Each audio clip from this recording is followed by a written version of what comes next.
بسم الله الرحمن الرحیم. مونږه یوزر ډیفاینډ ډیټا ټایپ یونین سٹارټ کړی وو. مختلف پروګرامینګ اگزامپل سره مونږ ایکسپلینیشن سٹارټ کړی د یوزر ډیفاینډ ډیټا ټایپ. مخکې د دغه پروګرام د ایکسپلینیشن نه کایندلی که تاسو مونږه په فیسبوک باندې ګورئ نو په یوټیوب باندې دا تاسو سرچ کړئ انفوټیک ود عبدالناصر افریدي یا @عبدالناصر افریدي. تاسو یوټیوب له راشئ. مونږ تقریبا راوند اباوټ 1500 لیکچرز ریکارډ کړي اپلوډ شوي دي. ملټیپل پلی لیست کې دلته تاسو کتای شو مونږ سره مختلف قسم پلی لیست دي چې پاکې مونږ مختلف قسم کورسز ویر کړي. دا مونږ سره پروګرامینګ فنډامنټل کې مونږ تقریبا 120 پر ویډیو ریکارډډ ویر کړي دي. داسې د ګرافیک ډیزاینینګ، بزنس انټیلیجنس، جاوا پروګرامینګ، کمپیوټیشن، میټ لیب اینڈ سو آن. دلته راشئ، دا سبسکرایب کړئ، فالو یې کړئ، کمنټس وکړئ، لایک یې کړئ، شیر یې کړئ.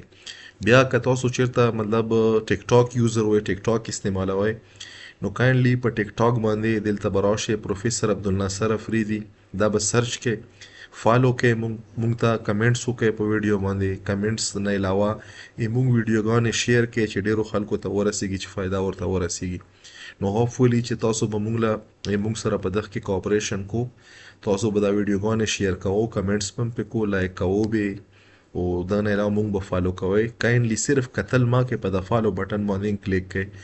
زه به راشم دلته د یوزر ډیفاینډ ډیټا ټایپ مونږه یونین امبیډ کوو یا ټیک کوو په سټرکچر کې دننه. سټرکچر مې مونږ سره یو یوزر ډیفاینډ ډیټا ټایپ دی. زه یې دغه نه بعد تاسو ته په ډیټیل سره کوم. یونین هم مطلب دا چې یو یوزر ډیفاینډ ډیټا ټایپ مونږ په یو بل یوزر ډیفاینډ ډیټا ټایپ کې دننه امبیډ کوو.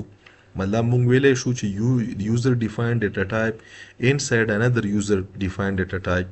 نو دلته مونږ سره یوزر ډیفاینډ ډیټا ټایپ دی آیټم. دا آیټم یې مونږ سره که مونږ وکړو په بلټن ډیټا ټایپ کې نشته. نو دا مونږ سره د سټرکچر ټایپ یوزر ډیفاینډ ډیټا ټایپ دی. په دغه کې مونږ انټرنلی یونین واخیستو. انټرنلی مونږ د انټیجر ټایپ یو ویریبل واخیستو. بیا مونږ چې کړه دلته مونږ یونین اخیستی دی. یونین کې مونږ سره ډیټا مطلب دوه قسمه ممبرز مونږ اخیستي. مطلب یونین ډیټا دلته ګوره یو انټیجر ټایپ شولو، یو یونین ډیټا شولو، دوه ممبرز دي دغه. په دغه یونین ډیټا کې مونږ سره انټیجر هم راتلی شي، فلوټ هم راتلی شي. لاندې به زه راشم، مونږ چې وکړلو په مین فنکشن کې دننه د آیټم ټایپ مونږ یو د یوزر ډیفاینډ چې کوم آیټم دی د سټرکچر ټایپ والا د دغه مونږ چې وکړلو مونږ یو آیټم یو یوزر ډیفاینډ ویریبل کریټ کړلو. دلته اصل کې مونږ ډیکلریشن وکړلو. مونږ چې وکړلو مونږ ډیکلریشن وکړلو د آیټم چې کومې مونږ سره په نیچر کې څه شی دی، سټرکچر دی. د سټرکچر ټایپ چې کوم آیټم کلاس دی یا آیټم ویریبل دی یا آیټم ډیټا ټایپ دی، د دغه د آیټم په نامه باندې مونږ یو ویریبل جوړ کړلو. په دغه آیټم کې مونږ سره د ټایپ په نامه باندې انټیجر ویلیو مونږ سیو کولی شو، او په آیټم کې چې کوم ډیټا دی نو په دغه ډیټا کې مونږ په آی کې انټیجر سیو کولی شو. او په فار ایگزامپل دلته ما اف کړلو، چې اف مو کړو نو دلته ما سره به څه وي، دلته ما کړلو لیټس چې ما سره په دغه آیټم چې کوم نه دوه ټایپس دي. دا آیټم کې چې کومه ډیټا ده په دغه ډیټا کې مونږ سره انټیجر هم راتلی شي، فلوټ هم راتلی شي. نو ما دلته څه وکړو، ما د فلوټ ټایپ ډیټا واچوله. ګوره دا به زه تاسو ته کمپایل کم. کمپایل شولو، کمپایلیشن کې څه مسله ور نه کړله. دا ځنه به زه تاسو ته دا رن کم. چې رن مو کړو نو تاسو کتای شو چې مونږ سره کومه ویلیو وه چې دا مونږ پکې فلوټ واچوله. دا فلوټ ټایپ ډیټا مونږ پرنټ کړله. نو مونږ په ټایپ کې ډایرکټلی ټایپ یې مونږ سره ګوره که زه دلته تاسو ته وښیم ټایپ د کوم ټایپ دی، د انټیجر ټایپ دی. مطلب د آیټم ټایپ کې مونږ دلته څه ورکړه، 1 ورکړله.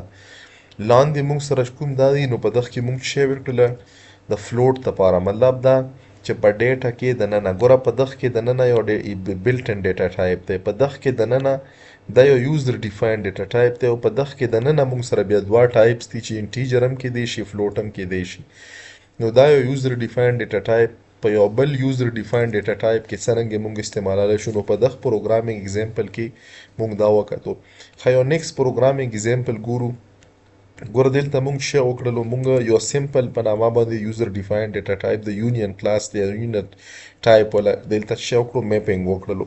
دلته مونږ یو میپ یا مونږ ویلی شو چې مونږ یو سکیچ یا مونږ ویلی شو چې دو ځای کې مونږ څه کړی، مونږ یو بلو پرنټ د بلو پرنټ په نامه باندې چې د سمپل په نامه باندې یو بلو پرنټ جوړ کړلو.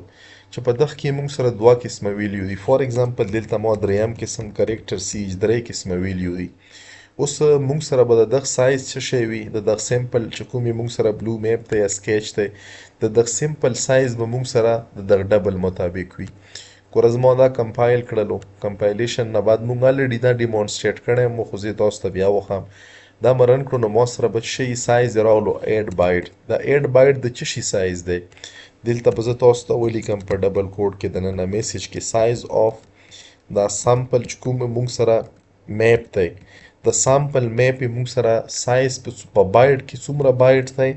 دلته به زه تاسو ته ولیکم چې په بایټ کې موږ سره د دغه سایز که دا زه پکې دا کمنټس کم نو دا به موږ سره څه شي، یا به موږ سره کریکټر ټایپ شي. دا مې رن کړلو، چې رن مې کړو تاسو کتای شو د دغه سامپل چې کوم موږ میپ ته کریټ کړو نو دغه ته به په میموري کې څومره سایز میلاویږي، دغه ته به 8 بایټ سایز میلاویږي. 8 بایټس د څه شي په بیس باندې؟